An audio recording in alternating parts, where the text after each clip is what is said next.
The third case study is slightly different because third case study is adding a new dimension to it. And what is that new dimension? That new dimension is, instead of two-stage discounting model, it is going to be three-stage discounting model.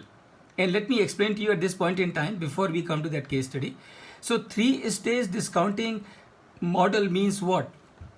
First of all, remember, it does not make any difference as far as the complexity is concerned. It only increases the number of calculations. So you have seen the two-stage model. In case of two-stage model, what you do? First you do the calculation for the explicit period, then you do the calculation for the terminal period, add the two present values together, and that gives you the value of the equity, assuming that we are talking about the free cash flow for equity. In case of three-stage model, what will happen?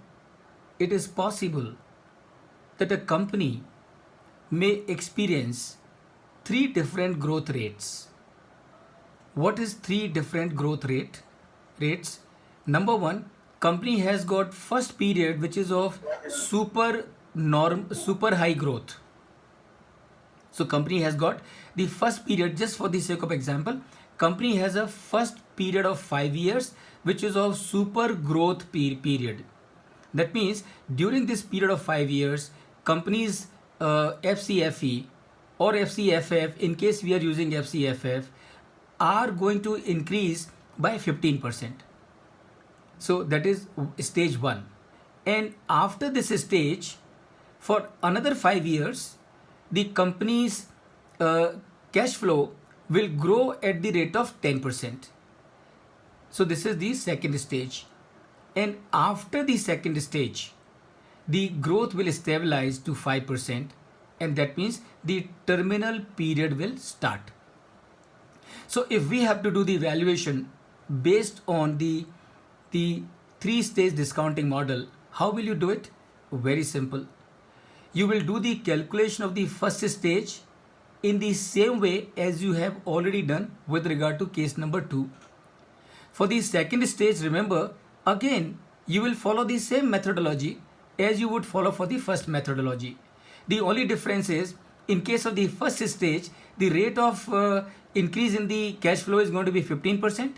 In the second stage, it is going to be down to 10%. And that's the only difference. After that, you will come to the third stage and do the computation of cash flow during the terminal period, and then convert that into present value.